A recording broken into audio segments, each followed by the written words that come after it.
Welcome to the Coom Currie Sports Cards podcast, where collecting meets the game. Your hosts, the Tag Team Champions. Before we get into today's episodes, we'd like to thank our sponsors, Kiwi Card Collective. Yes, troops, back at it again, episode 59. Racking up the numbers on the road to 100. And we've got special guest Andy from Seaside Sports, friend of the pod. Andy, how you doing, mate? Yeah, very well, thanks, mate. Thanks for having me on again. The pleasure is all ours. Number 4, I believe. Number 4. You're probably, you're in the history books. You're probably the most capped, if you will, capped pod guest. So welcome back, mate. Glad to get you on. We've got a lot to discuss with you, but straight off the bat, I know we spoke about it briefly in the green room. Topps Flagship Edition Premier League 26-27 has been released this week. A lot of buzz around it, as it should, as you know how popular it was last season. Buzzing. I've literally just opened the starter pack. Very good product. Quite like a vintage feel to the cards. In terms of the style, I got Gravenberch base, so I was happy with that. And unfortunately, I got Cole Palmer and the Gold Lion. Don't mind him, but I'd rather a Liverpool player. But yeah, inserts look good. 8-bit ballers, that was quite a nice one. Clint Dempsey.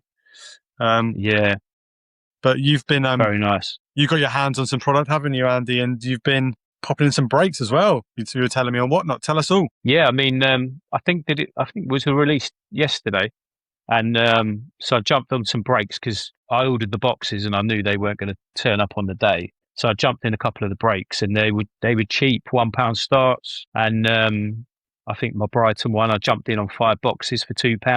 So I was quite happy with that. And they seem to have some nice cards.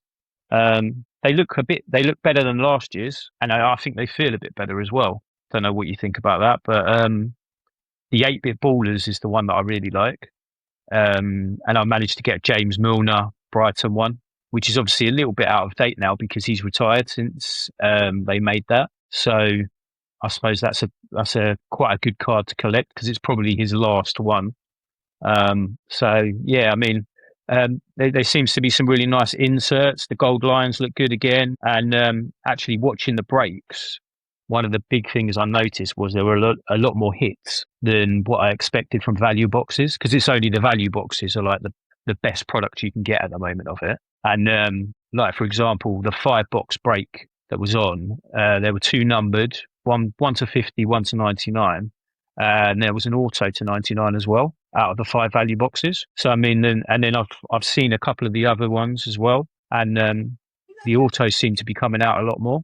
So I don't know if that's something that they have improved on, because value boxes you don't often get a lot, do you? You get the coloured inserts, but there seems to be a lot more numbered cards from what I've seen so far, and a lot more autos available as well, which is good. Okay, so that's great that they're tapped into bigger hits and sort of more hits, more frequent ones by the sounds of things. But yeah, five boxes. What, for £2 for the entry for all 5 boxes? Yeah. So, and to be fair, the streamer, the breaker, he wasn't particularly happy about any of the prices that they were going for. To be honest, I won't say the breaker's name, but like he was quite. I don't know if you've ever had this with breakers, but you hear them and then they start going, "Come on, guys, this has gone for far too low. This should be double the price. This should be this. This should be going for that." And a lot of the prices, Fulham was going for £1, Coventry for £1, this for £1, and he was getting a bit aggy. And quite annoyed about it. So it was a bit for me to get 5 boxes, £2 for the Brighton ones. I was quite happy with that, but obviously he wasn't. He's not making his money back, is he? So sorry, Andy. That's all right. We'll edit that. All right, we'll crack on. Where did you finish up, mate? I felt like Wayne's World then when Garth's just on the screen on his own. Oh, what a shocker! Sorry, I I overheated. But yeah, what was the last thing you said, mate? And we'll crack on. We'll edit it. I was just talking about the 5-box break, and the breakers are starting to get a little bit aggy when I don't know if you've ever experienced it, but if the price hasn't gone for the price they want, and it happened a few times in a row, and obviously I got 5-box break for £2, and they were just getting a bit, oh, this shouldn't be happening, da, da, da, da, da. And the breaker actually said, I hope no one hits anything because no one's paid enough. I mean, that's the risk, isn't it, as a breaker? Like, if you're going to start at £2, and I think from previous experience, when you see that, you know, like especially what I've done or whatnot, is when they start at £2, they'll go like 3, 4, and it starts getting a bit of traction. Then it goes 5, 6, 7, 8, 9, and it's I sort of go, nah, I'm all right. I don't want to be spending like that. Yeah. And I want to come in like low. So I guess what you had was, I don't know how busy the stream was, but if people were clued up enough, they would just leave it. So if someone goes £2, you go, and then that goes, and the same again, and then the break. But yeah, obviously the breaker's got a bit missed by it, but that's the whole point of it. If you're going to start at £2, you got to, you know, you've made your bed. Yeah, that's the thing. But, if you start at £1, then you've got to be willing to give it away, haven't you? So I can understand because they put the money in, but yeah, it was quite funny. Anyway, so I got a good deal on it. So yeah, but in terms of the product, nice product, it's looking good. I'm looking forward to having a few of those cards delivered. So yeah, enjoying it so far. Enjoying it. Yeah, nice. I picked up an eco pack from TJ Jones, formerly WH Smith. Still can't get used to the name change on that brand, but so I've got an eco pack and a value pack to crack. So looking forward to getting into that. Coom, welcome. Right, boys. How you doing, mate? Oh, I've had a shocker, haven't I? A classic Coom manoeuvre. I think this is not the first time, is it? I've been confused by the time difference. MC's calling me at 5:30, and I'm thinking, who's calling me at 5:30 in the morning? I saw his name and I thought something's not right here. He's done straight it again. on the world clock, and I'm like, oh no, oh no. Got your tyres mixed up once again. Late again. I'm here. You're here now, though. Yeah, I'm here. We won't penalise you. You're here now.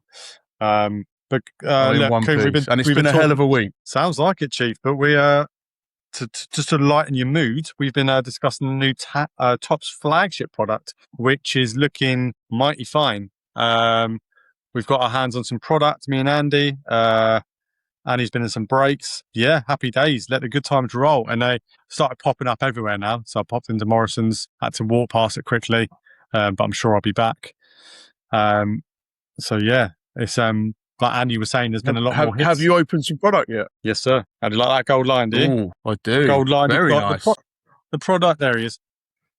It's quite like a classic design. And I think like we were saying, Andy, the design is a lot better than last year. I think the like sort of blurred stadium effect in the background is quite good. Gives it a bit more, don't know, just a bit more like, it just looks better than having like a plain background or like a, you know, like a blurred white background. Nitro boost is pretty cool. I saw a Rio and Gamoa one of that. That looks pretty nice. Looking forward to getting my hands on that. I'll tell you what, cannot get this guy out of what I pulled recently. Cunha, everywhere. Can't stand him. Good player though. So yeah, product looks good. Coom, you like that? 8-bit baller, like Super Mario Brothers. What, they're in the new flagship product? Oh yeah. Yeah, the 8-bit baller one I've seen is Fernando Torres is the Liverpool one, I believe. I think there's a Gerrard one as well. Oh, hello. But yeah, they're looking good. Very nice. Yeah, yeah. So this is the thing, boys.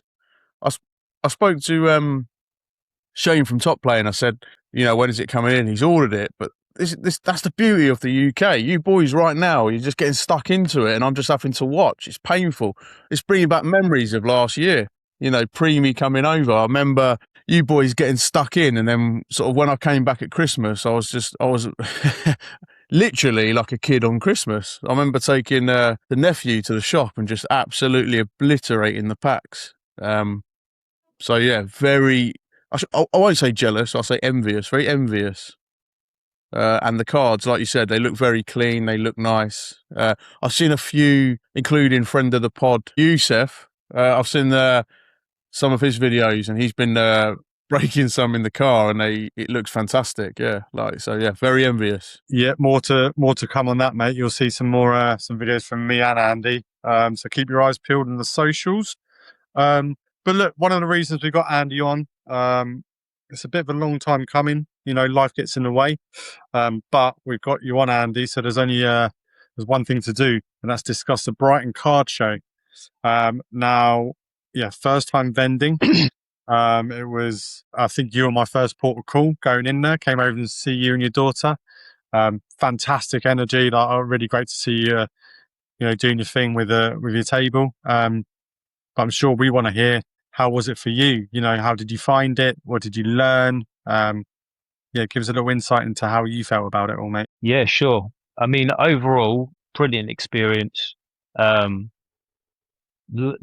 sort of getting. I think the last time I spoke to you, I was sort of not really sure how to gear up and get ready for it.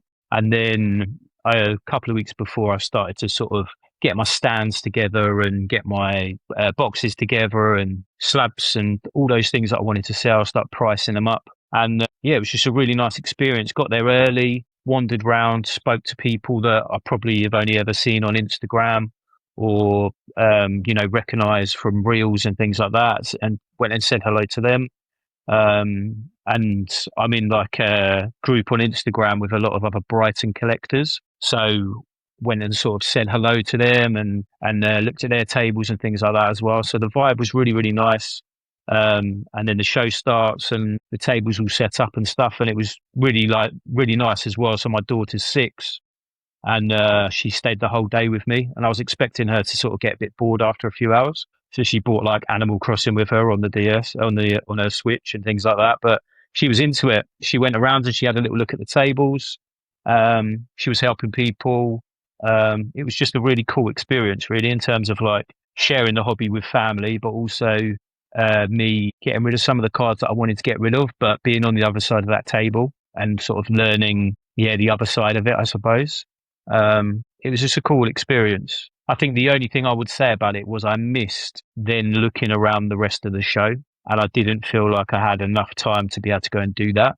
If I'd left my daughter with the show, it would have been, everything would have been gone for a quid or something like that. It'd have been game over. MC swooped in and gone, I'll give you £1 for that. Yeah, give you £1 for everything. Yeah. Buy one, get one free. Yeah.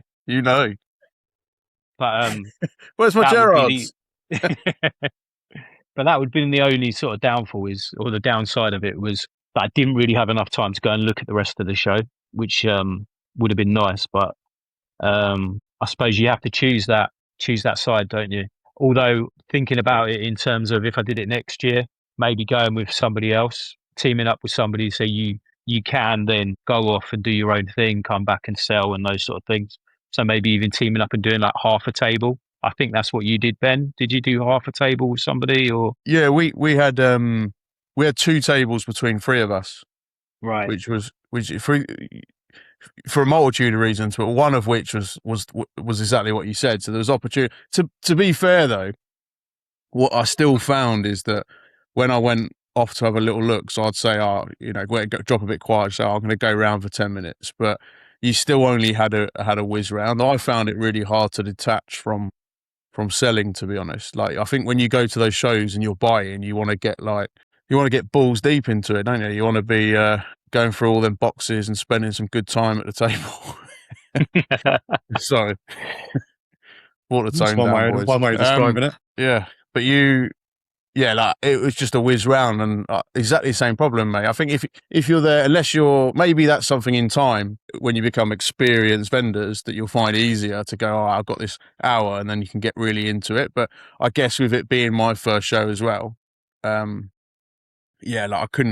just couldn't detach. I was always kind of looking back towards the table or, couldn't really get my head in the game. And that's something I've been thinking about recently. So I've done obviously that show. I've got another one coming up, and then I've got the night market that I do. But I feel like I'm always missing out on that. And then obviously we've got the Coom Currie podcast and stuff like that. So now I'm thinking, we've got Auckland Card Show next week, and I was originally supposed to do that, but now I'm debating an impromptu trip as maybe like a content creator, going up shooting some videos, doing some interviews and stuff like that, and actually looking around the show as well. So I definitely hear you on that, mate. And I think bringing someone in, maybe maybe not someone else who's got their own cards on the sale. Maybe someone you're just going to bring in to help you might be the key. I saw someone had brought their mum with them, and I was thinking, that's quite nice, but I'm not sure. You got to have a trusted mum, haven't you, to be able to look after your prides of your sports card. Yeah, but, that's the thing, mate, isn't it? Like, I was going to say, I fly. Let me know, because I'll fly over then, and I'll come and take advantage. You know, I'll say, oh, how much is that worth? Oh, $5. Yeah, exactly. Yeah, I'll take that. Yeah. To be clear, I didn't mean take advantage of your mum. I mean, yeah. The cards, we know. Sorry. I brought the pod into disrepute again. Not the first time, won't be the last. Back to cards. Sorry, boys. Andy, was there a deal that you made, like a single deal that you can think of that was like, you're like, that's the one, like you felt really good about it? Was there a big card that you sold, or how did you, was there any sort of trades or anything like that? Yeah. I mean, to be fair, you sort of sit there and you suddenly think, am I actually going to sell anything? Because you're not, what you think you have is good to offer, but then, there's loads of other tables. They're experienced tables. They know, and they've got lots of different types of things. And really, I've just got stuff that I don't want that I'm selling almost. So, I mean, I was sort of thinking, I don't even know if I'm going to sell anything. But the first sale I made was a couple of Topps Now cards, which was quite cool. And then I think my best sale of the day was a Ruud Gullit auto, which I had graded, and it came back as a 9. And I was going to keep it. And then I thought, do you know what? I'm not too sure, actually. I'll take it. And if somebody gives me a nice price for it, then I'll sell it. And somebody offered me a good price, and we had a little bit of a back and forth on it in terms of making a deal, which was quite cool. And then we got the deal, and he really, really wanted the card. So that was probably a good one to do, because that's a card that I've bought, had slabbed, and then sold. So it was quite a cool, I suppose, little moment of that. Makes you feel like you know what you're doing. Andy, when I hear the name Ruud Gullit, I think of Rodney, Honey Falls and Horses. Ruud Gullit, nowhere. What a player Ruud Gullit was. That's it. Speaking of grading, you had a recent submission back, didn't you, Andy? Remind me of the company, because it's one that I've not got too much history with, and I think you may have. Was it the first time you've submitted with them? Yeah, if I'm honest, I've only ever got PSA cards that I bought off of eBay or whatever it might have been, and then I've only ever graded with Ace Grading, and this is a company called MGC, and I follow them on Instagram, and they sort of seem to do mainly football cards. They do seem to do everything, but the gold on them is like, so if you get a 10, you get it, it's written in gold. And I just thought, it looks cool. I think they had a good deal on it at the time, so it's worth following them on Instagram, because I think they had like a good 20% off or something. And so I thought, instead of going back to Ace, I'll go the other way and submit with somebody else to see how it looks. And they came back really, really nice. And I sent off some really cool cards. And I think I'll put it on my Instagram. I know you guys have seen it, but it's the Glenn Murray Kaboom. Yeah, so I see that, and that came back as a 10 as well. So I mean, I'm not sure if it gets much better than that as a Brighton collector. Unbelievable. So I was pretty happy with that. To have a Kaboom is pretty good, even if it is Brighton. But so I sent off 6 cards, and I was really happy with it. It's a bit different to Ace. So in terms of, and I think with the companies you guys might have used before, is you can't look at your, once you've paid, but you still can't see what number you get. I know you do this, Ben, and I do the same with Ace.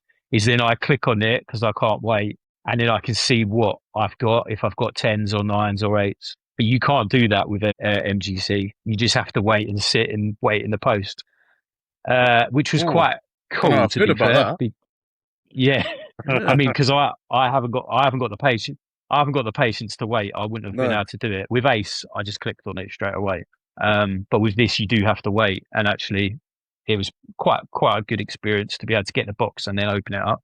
And out of the 6, I got 4 10s and 2 9s. So I was pretty happy with that. Yeah. So, and it's not like I know what I'm doing when I send cards in. I know some people, they get their cards prepped and cleaned and all of this sort of stuff, and will only send them off if they think they're getting a 10. I'm just grading the ones I like. Yeah, so, I'm exactly the same, mate. Yeah, they might come back as 7 and I want it graded because it's going in my PC, so I couldn't really care. But obviously the higher the grade is better. But it's quite nice when you get them back and you got a few 10s in there because you're not expecting it. Yeah. I think with on that, like prepping for grading, what I do is I get my ring light and I'll have a look at the card underneath that before I send it. But that's about it. Like, I see these videos that people do of prepping for grading and all this sort of thing, but I think my life's too short for that at this stage. Yeah. That might change. Seen people spraying the cards and wiping them, and you think, I don't know. Imagine if you scratched it, or you rub the auto a bit too hard, and it starts. You just think, I'm not too sure about that. I'd rather just let it be. Just send it off and see what happens. I'm looking forward to when MC finally goes down the grading route. I want to see that journey. I want to see it start to finish. Document it, boy. Let's get something graded. Let's get some of them Gerard bangers graded. Oh yeah, it is. I know it's been on the back burner for a while, but don't you worry, I'm going to get involved on it soon. Amazing results, Andy, on those submissions you got back.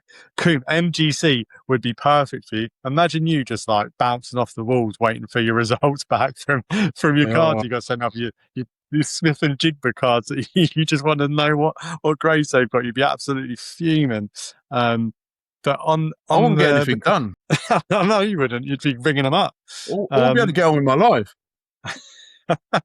I am on the subject of grading. I saw that obviously the PSA Frankfurt base has opened, or warehouse, or whatever you want to call it, has opened in Europe. So PSA's got a European hub now.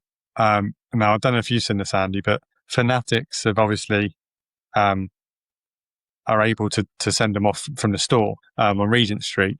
And I saw the pricing. I don't know if you've seen this pricing, but talk about, Coom, get this. I think it was for one card to send off a PSA at that store was £65. How do you feel about that? Mad. Yeah, not worth it. Mad. It's crazy, isn't it? Like, and the thing I hear about PSA as well is they then value the card almost for you, and then they upcharge you if it's worth a lot of money, don't they? Big time. So it's not just like if I send off something and it's like, oh, that card's worth 50 grand, but you still only pay the £25 or whatever. They'll charge you a stupid amount of money because it's worth a lot of money, and you just think, how can you? I don't know. You can only do that if you are a reseller, right? Can't you? If you are sending in to sell, but if you are sending in for PC, then it's just mad, absolutely mad. Do you know what I find baffling? I know I've spoke about this before, and this is Codswollop, right? And I still can't get my head around it. PSA aren't using AI, right? So there's not like a base standard that's used across those companies. It's someone's subjective view, isn't it? So they have certain criteria. So yes, they will look at the corners, they'll look at scratches and stuff like that. But essentially, it's done by a human. Now, whether or not we're talking about MCG, whether or not we're talking about Ace grading, we're talking about PCG that I use over here. These companies are all grading in the same way. So essentially, PSA are employing someone, they're training them to their standards, and then they're going, go out there, fill your boots. Yet we're paying these ridiculous prices. I say this all the time, we're unique because we're new to the hobby. So you've had people that have been in the hobby for years and years and years. And I'm not denying that PSA adds value, but it only adds value because as the consumer, we allow it to add value because everyone wants to go to PSA. In theory, not in theory, fact, it's only the name that's adding the value. It's physically the name that's adding the value. It's not it's not the quality of the grading, is it? What's the difference between all the companies that I've said and all the people that are trained? There's nothing to stop. You know, if I work for PSA for years and then get an offer from PCG to relocate to New Zealand and be their head grader, it doesn't change anything. People aren't going to go, oh, I've heard that Ben Coom's gone over to PCG. Let's start grading over there now and add value. No, it's absolute codswollop. It's absolutely ridiculous. In fact, I'm boycotting PSA from now on. Unless you want to sponsor, then I'm back on board.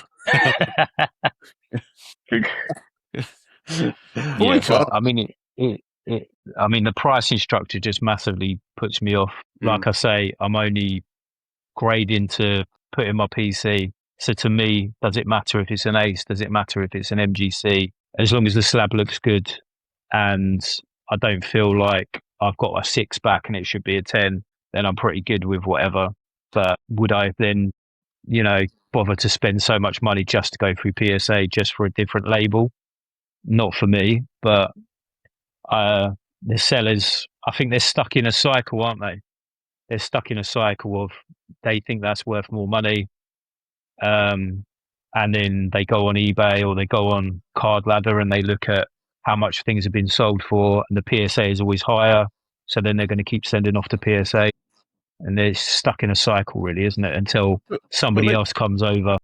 But they pay more, don't they, for the gradings? They'll pay more for the card to be graded, and they'll wait longer, which means could you go, all right, you know what?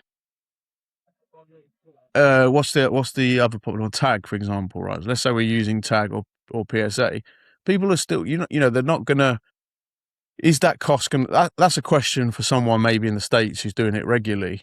You know, all right, you might feel that PSA adds value, so you've got a Tag one, so you lose a bit of price, but you're still going to make profit, and you're going to get that turnaround a bit quicker. For example, not necessarily Tag. I know they've got a backlog, but with other graders, so you could turn it over quicker for less profit, pay less for it to be graded, and just keep turning it over. I guess if you're in the States and you've got a nice flow, so you're sending out to PSA. I'm ranting, but the facts remain, and I'm not denying it, that PSA does add that value. But if everyone keeps doing it, you never break that cycle. You never break that cycle, because people would counter my rant by saying, yeah, but factually speaking, it adds more value. Yeah, I'm not denying that, but we're now beholden to this one company who can dictate how they do things, because obviously they've got a huge backlog.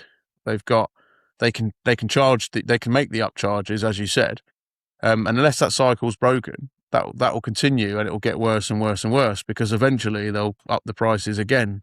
Then they'll up the prices again, and we'll keep paying it because we'll say, well, that's what's giving you the value. But you're not allowing, when you're actually looking at what you're getting no different, really. You're getting no different. It's not like you're getting world-class graders. You're just getting people that have been bought in and trained and get put out in the warehouse and start grading cards. And they're buying up the competition as well, aren't they? So they bought Beckett or bought somebody else. And so SCG. It's a bit like back in the day, Vince McMahon, isn't it? Buying up WCW and then buying ECW and then just being like, right, liquidate them. Now just no one else can come close. You know, it's a bit like that, isn't it? It's just like buy the competition, and then you've still got to watch us. You still got to grade with us because there is no competition anymore. Yeah, but the whole people sending cards to PSA, that cycle will never be broken, and it will become harder and harder for any other grading company to break into that market as well, because they dominate. And again, I'm not, you know, before anyone comes at me, I'm not. I get it. You know, PSA adds value. It's funny though. Final thought on grading: £65 for one card is a ridiculous amount. PSA. So if I do go for a submission, it will be Ace or MGC by the looks of things. Nice. But yeah, let's right. Premier League is back. And will it be this year? 2028 we're looking at. No, joking. No, it will be. Let me give you a reasonable time period. It'll be before Christmas. There you go. Next few months. Fair? I think that's fair. We talked about this briefly in the green room, Andy. we want a little update on Liverpool and Brighton. So I think we were going to chat about it on the on episode 57 with Bazza, but we got caught up in the National Card Show with him and the whole story behind that. But yeah, let's dive into some Premier League updates. Brighton update, Andy. I didn't think you'd been that busy, Brighton, but turns out you actually have. So let's talk about some players that are out from Brighton. I've got a little list here. Van Hecker to Spurs. How do you feel about that? Pretty crap, because I pulled a 50 numbered card of him in the new shirt out of this new box earlier, so that was a bit rubbish. He's a great player as well, but yeah, there you go. Gone to De Zerbi, the old manager, so that was the pull there. But yeah, great player. So we're a bit light at the back now as well, so not good. I think you got, what did you get, around 60 million for him, and then you've basically then gone, thanks to the money, we'll buy Vuskovic from you. So yeah, I don't know why I think a trade, but yeah. But I don't know too much about Vuskovic, but I keep reading and hearing good things about him, so hopefully he turns good for you. And then you've got another few. Is it Carl Rushworth, the goalkeeper, went to Coventry? 22 million, 22.5 million. Or yeah. So he's been out on loan. Yeah, he's been out on loan. He's a good keeper, but he's gone to Coventry. So at least we still get to see him in the Prem. But I can't tell you if he's really ever played for the Albion. I can't remember. I don't think he's ever really represented us. So it's one of those players that he never sees. We have a lot of players like this that they're on 5-year contracts and you never see. They just go out every year, and then you end up selling. So he's sort of caught in that cycle, but he's impressed at Coventry, so he's a good player. Yeah, fair play. And then obviously the elephant in the room, Danny Welbeck. Shame. Yeah, my daughter's very upset with that one. She said, "Can we support Chelsea now?" That's a no. Yeah. So that was a big no. But gutted about that one, to be honest. He's a Premier League legend, isn't he, Danny Welbeck? And he's been at the Albion for 6 years. Great player. There's a stat because he scored 13 goals last season, so that's the most he's ever scored of his career in a Premier League season, and the most we've ever had a striker score, I think. And also the stat was the points that he got us with those goals. If he hadn't have scored those goals, we would have ended up 17th. So it just shows you how important he was in the games that he did score in. So not just the goals, but the importance of the goals. And to be honest, we haven't replaced that. We're looking at these other boys that are future stars, and everyone's sort of screaming out for a replacement at the moment. And all we keep doing is dropping home, away, and a third shirt. So we're not making any other announcements than the club shop at the moment. So, Andy, I've got a question. 13 goals. Maybe that's not good, is it? Is that the most he scored in a season? That's the most Danny Welbeck has ever scored in a Premier League season. So including poor. Man United and Arsenal. That's poor. That's his best. And secondly, or the question really is, that stat you said, I mean, no disrespect, but that's just football, isn't it? We could say that about any striker or whatever. Yeah, if they that's didn't true. Score, we wouldn't be like if Man City, who won the league? If it was Arsenal, wasn't it? If it was. Actually, who that's scored just a goals stat, though, isn't it? I know, but I'm just saying, boy. You could say, I can't even think of any strikers. I am not. Don't listen to me, Andy. I'm. Don't worry. I think the thing is, Liverpool fan. Remove me, yeah.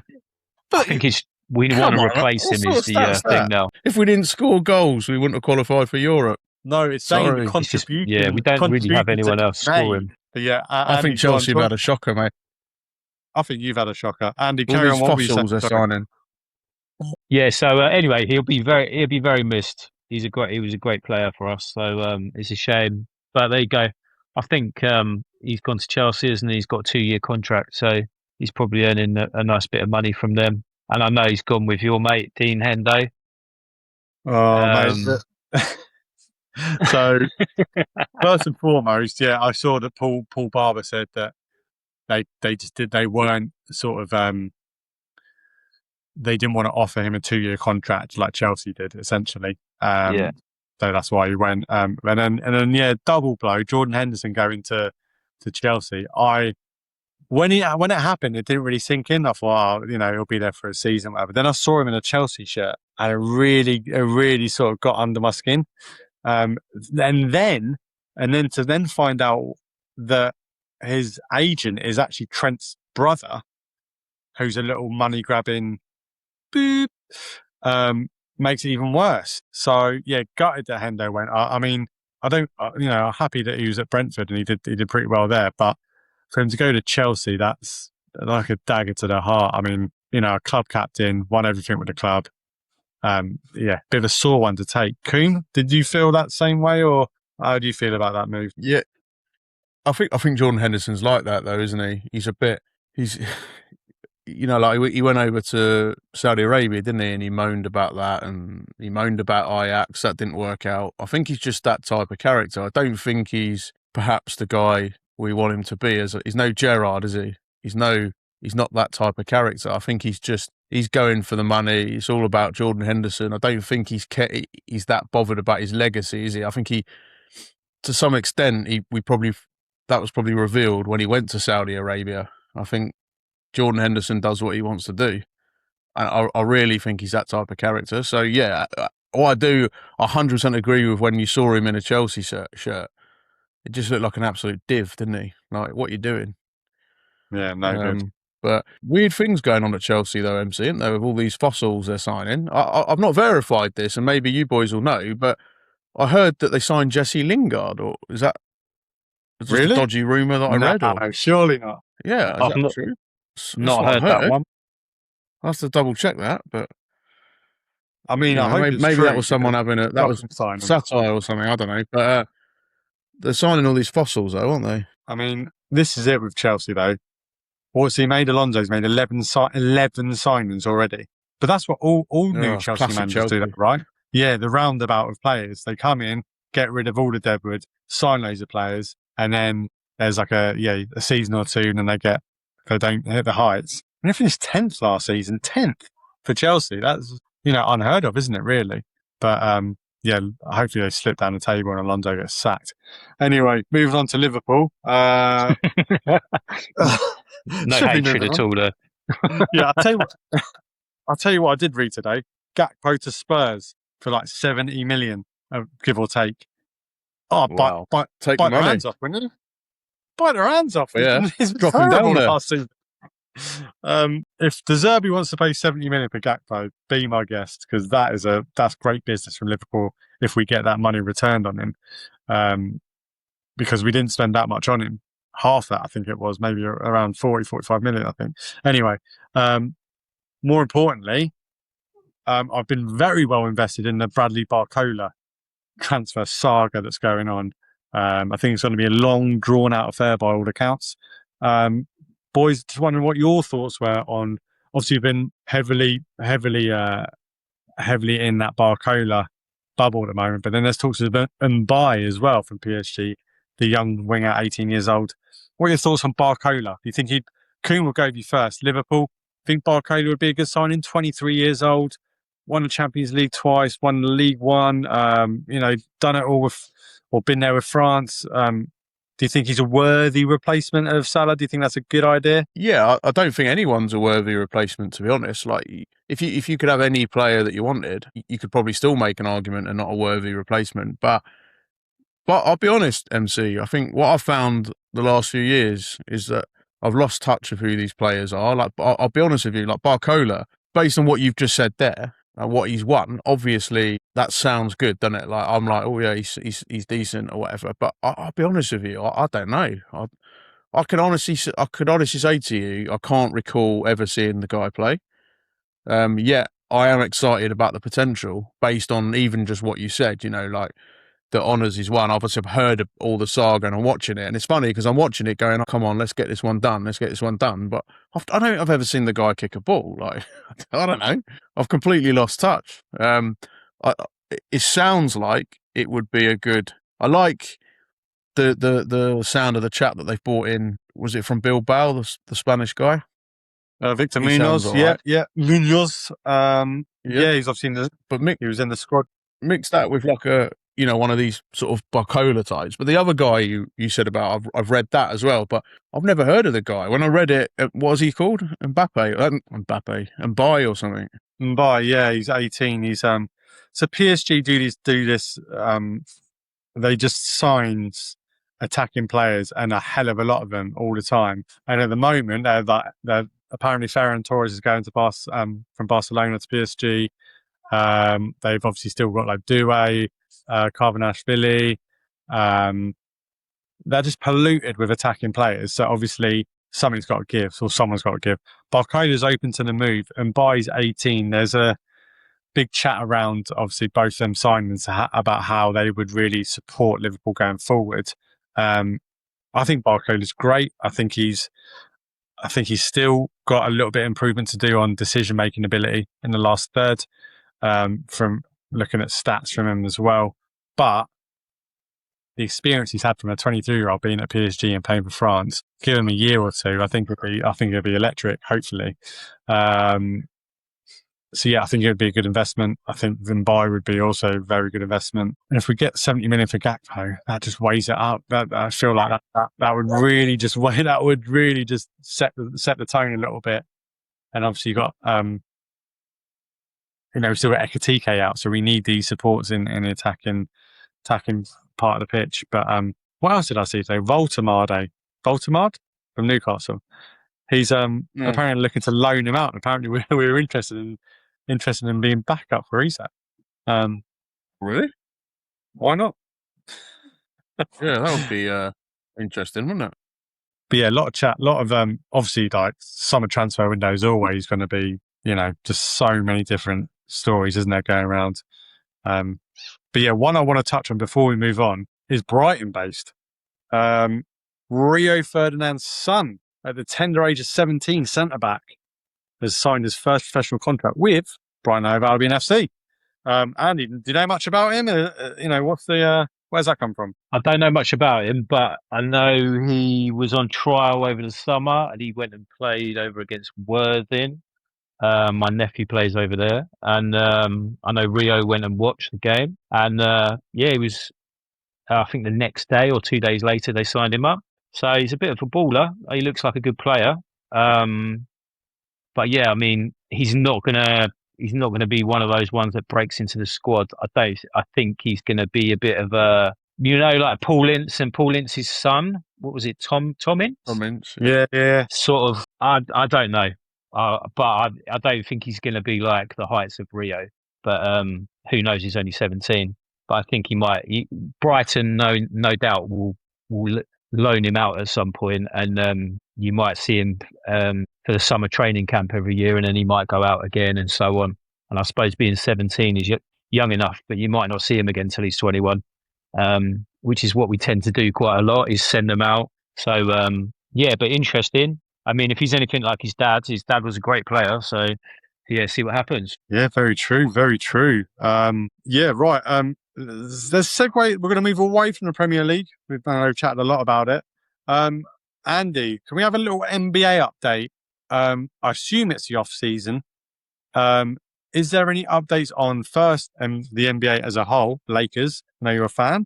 And also any product. Have you touched base on any product? And I'm sure there's lots about, but yeah, give us a little update on NBA, mate. Yeah, sure. It's the off season at the moment. Season starts again in October, and there's been a couple of releases. I don't know if the NFL do the signature release, but we've had the signature release a couple of weeks ago, or no, a couple of months ago, maybe now, which I did buy, which, to be honest, quite a boring looking card, boring product, if I'm honest. I think I said before with the NBA stuff as well, is the value boxes, for example, the Premier League one is £25, but the value box for a NBA box is £50. It's almost double the price, and you're not getting anything better. So I don't buy as much NBA as I used to, just because it's just so expensive. But this week they've just released the Topps Chrome update. But since all of that's come out, LeBron James has left the Lakers, and he's now moved to the Philadelphia 76ers. And the coach of the Philadelphia 76ers is Nick Nurse, the former Brighton Bears owner and coach. So that's pretty cool. And yeah, so they're going to be the team to look out for this year, 76ers now. So I don't know. I might be buying in on some breaks at the 76ers, but that's like the biggest news story is LeBron's moved over. He's going to do 1 or 2 more years, and he's moved over there. But obviously, then these cards start coming out, and it's off the off season. So many of the players have left, and it's very similar to the NFL where you trade lots of players for picks and things. So a lot of the time when you get these cards now, they're out of date. They're on the wrong team. So I find that the cards, until you get into the season, they're worth collecting again. But otherwise, you get a lot of players that are in the wrong jerseys, which I find a bit of a waste of time. But yeah, I mean, so I'll be watching a lot of Philadelphia this year, I think. Still follow my Lakers as well. But that's the biggest news is LeBron's move over there, and he's actually taken. I think they said it's the biggest pay cut in history because he's gone from $54 million a year to $8 million a year. Oof. So he's on like a vet. I know, and he's already a billionaire. So who knows? Feel sorry for him. He'll have to start selling his autos out the trunk. But yeah, poor guy. Dude, just give it. I was listening to Jay Bothroyd on Sky Sports News saying that Vinny Jr., the whole link with him to Arsenal. Apparently he was, or he's, it's recorded that he's on $800,000 a week. That's ridiculous, isn't it? A week. Anyway, we'll move on from that. That's sickening. Anyway, Coom, segue into NFL. Rumors of some, you've got your hands on some Resurgence product. Is this on the rumor mill or is this true facts? No, boy. I've got a load of it here. I've done 3 value packs. I posted 1 video on Instagram yesterday, and I've got a couple that I've filmed that I haven't put out yet. But what a phenomenal product! I've got the piles here. Actually, I've even top loaded half the base because they look like inserts. But here's some of the parallels. You got a Lamar Jackson. They've got numbered DK Metcalf. Look at this. Have a look at that. They're just lovely cards. I've got a couple of Packers here as well, MC. Let's have a look for you. Bear with me. So these are the base rookies, right? It's got a bit of the colour blast around it, hasn't it? Mm. But I've been chatting to Card Geezer, actually. We've been exchanging a few messages, and he's made a good point that he feels that Topps are making some of their base cards look like Panini sort of SSPs and SPs from their product, perhaps to try and and it's interesting because me and Bazza were talking about it, is when I started opening these boxes and then I go back online and people are bringing up Panini cards or whatever, you're like, I've moved on now, I'm looking at Resurgence or whatever, and I feel maybe that does have an effect. There's a base card there, but for a base card that's pretty cool, isn't it? Yeah, that's unreal. Yeah, and it has got the Paninis about it. I mean, here's a Tua Tagovailoa one, but they're all colour matched as well. I saw the rookie Oakland Raiders player on that video that you posted, and that, what a card that is. Yeah, phenomenal, mate. But I was laying there last night, right? My cogs were turning. I was thinking, I'm a massive fan of this Resurgence. The only thing, I don't know how I feel about this almost every card being colour matched, though, because that's usually like, that's something that you kind of chase, isn't it? You're looking for the colour matches. And when the breakers are opening the cards, they open a pack and then you can, they just sort of slightly show the edge, check to see if there's any autos or whatever. When you see the edges and there's no Seahawks colours, you're like straight away, I might as well not watch for the next 5 seconds, So I'm not sure how I feel about that. But, the cards, though, I mean, particularly the base rookies, they just look phenomenal. But I thought it was a great point from Card Geezer. I wonder if this is a play from Topps, because that is absolutely spot on. We see it with Cosmic, phenomenal cards. You see it with these. They've just got the Panini sort of short print sort of style about them, or feel. Is that maybe that's too deep a thought, but in a very, very nice product. And I think I messaged you, MC, didn't I? And I said, like, if you're going to buy a value box of these, I don't think you can have a bad rip. So in terms of fun or actual value, I think they're a great buy. I really do, because even if you don't get the players you want, you're getting some beautiful cards there. And some of them sort of the veteran base cards I put in top loaders because people will buy them. Here's my favourite card from the boxes, and again, this is a base card. This is a rookie base card. Look at that, Nick Eamon-Warry. That's phenomenal, isn't it? It is phenomenal. Just hearing you talk about the like Panini pool, if you will. So taking back to the episode that I spoke to you about, feels like it's an X. So you can't get out of your head. Still in there, Coom, isn't it? Still in there. Panini's still in there. Can't shake. It's in there. It's in there, boy. It's in there. I'm quite fickle, though. I can move on quite quickly. Nice. Well, yeah, thanks for the update on the Resurgence. That product looks stunning. Let's segue into mail day. We got any mail day from all I've got is the Topps product. For myself, I've not had any singles. Although I have 2 new field levels on their way. Steven Gerrard field levels coming soon. So wait for those to be announced. But yeah, yes, Coom, have you had a mail day of some sort? Can I just back your segue up a minute? I just want to ask Andy a question. We'll segue back to Resurgence. Andy, is there a Resurgence product in the NBA? No, and I was going to ask you that because since NFL's come over to Topps, I know you've had Cosmic and you've had obviously the Chrome, so it's almost like it follows the same thing. But Midnight, have you had Midnight? No, but what I think, Andy, is that this is the tail end of the, like once the season's full flowing, they kind of probably come in with a different order because I think the next release is Flagship for the new. So this, I'm not 100% sure, but I'm pretty sure that Resurgence is the last one of that class. So I think the Flagship's being shown everywhere, and I think that's coming out later this month or early next month.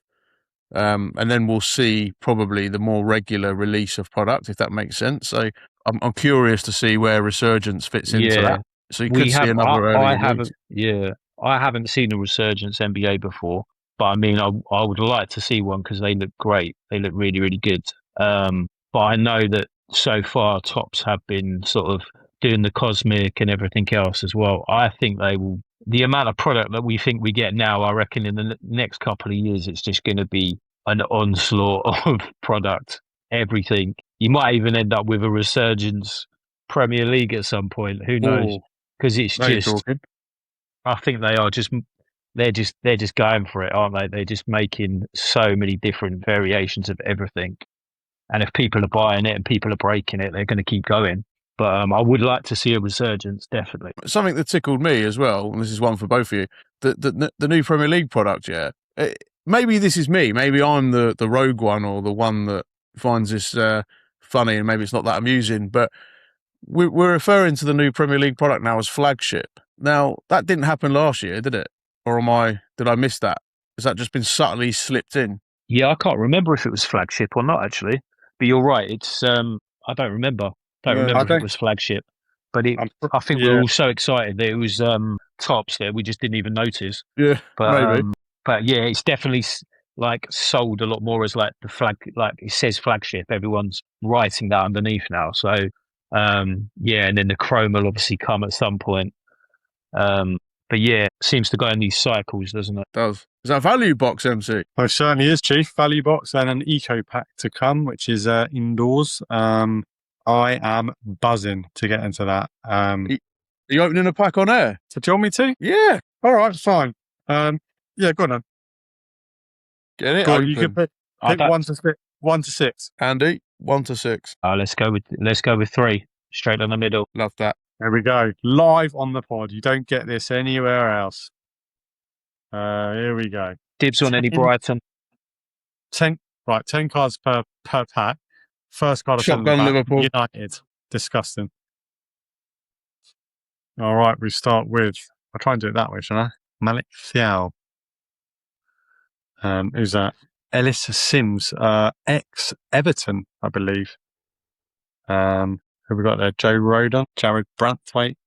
Everton heavy this at the moment. What we got there? Get to the good stuff, Ian Wright. boy. Oh, look at that. Ian Wright. Classic. Nice. I think you pulled this, Andy, didn't he? The old Ian Wright one. Yeah, I've got that one. Those are really nice inserts. Those I've seen the Alan Shearers and things like that. Those they're cool. What we got here? Beast Mode, Casey McAteer from Ipswich. Shocking. Nitro Boost. That Tavernier? Yeah, Marcus Tavernier, Bournemouth.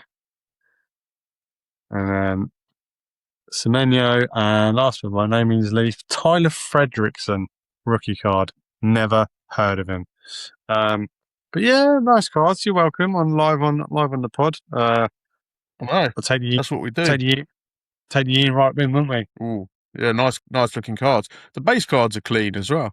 It's They are, yeah. I like them. nice I like product. I like this, like the border as well. It's like I don't know if you can see that, but it's like sort of electric or like refracting that Topps flashes as well. Very nice. There you go, live on the pod. Right, boys. Any other mail days from you? Anything else in the mail? And mine was the value boxes I bought. Really, I've got 2.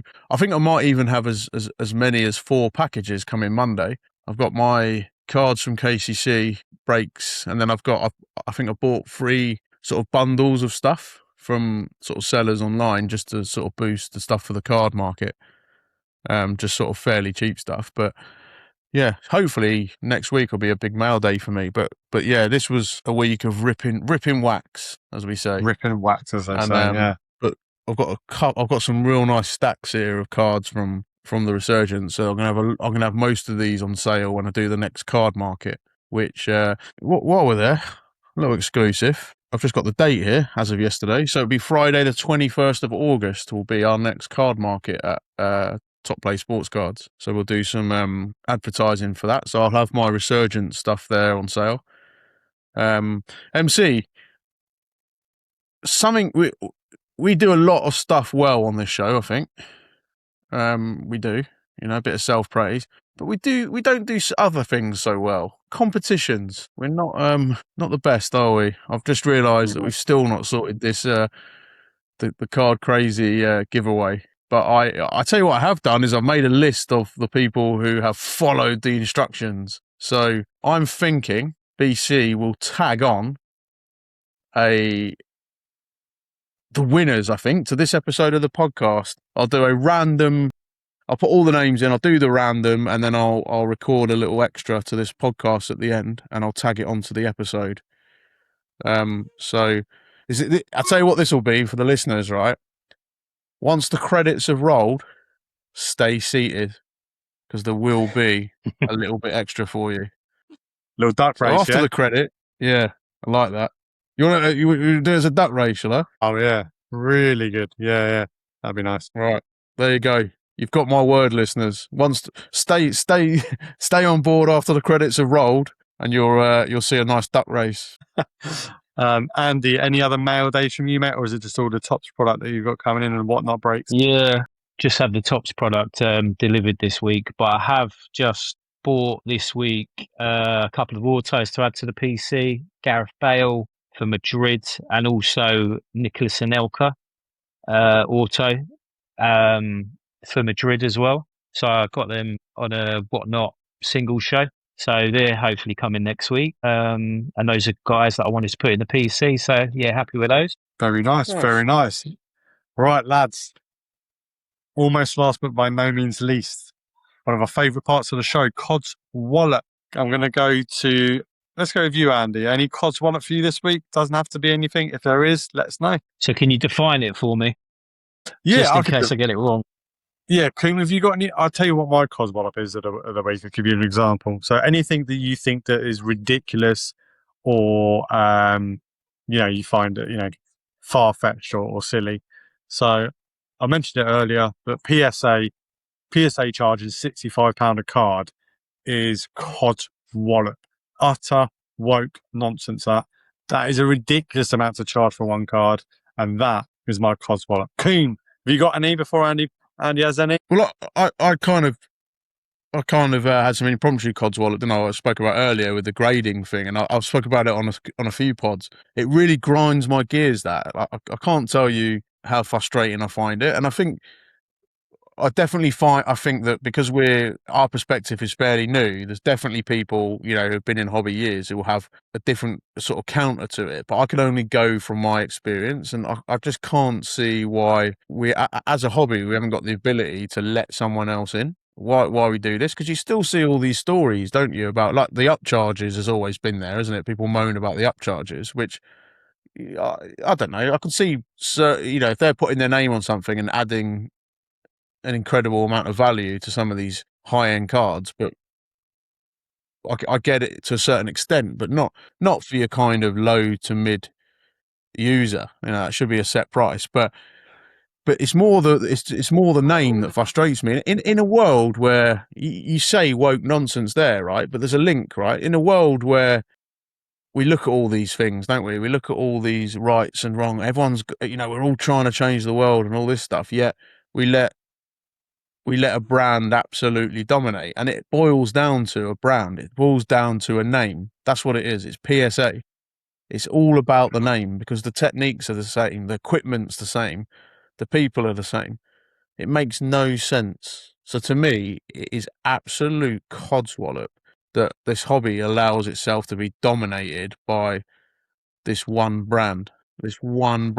And people could come on here and argue, but you only have to listen to podcasts. You only have to listen to, go on Instagram and that, and you can hear people just moaning. They moan about the cards that go in, and there's enough stories for me as a novice to know that there's something not quite right. You hear stories about people who have sent cards in multiple times and got multiple different grades. It's just absolute codswallop is what it is. Nonsense. Codswallop. Woke nonsense. Shocking. Absolutely shocking. And one last thing on that. If you're PSA, surely you've got an incentive to grade lower anyway, because people just resubmit. To me, it's a very dodgy business. Not as in, I'm not accusing PSA of being dodgy as such. I'm just saying the whole grade with upcharges, surely it creates a conflict of interest, because that just grade them low, let them resubmit, because that's a massive culture, isn't it? Surely then they're just going to go again, and so just for legal reasons, I'm not accusing PSA of being dodgy. I'm just saying the whole business of upcharges and that is potential for dodgy business, isn't it? Because you'd always have that doubt as a consumer. That's what I don't understand. I feel like if I'm sending in a card, I don't like doubt. I like black and white. I don't want it. So if I send it to a grading company like PSG, I know they're not, or PCG. Sorry, I'll send it to PSG. Never get back. But I know that it is what it is.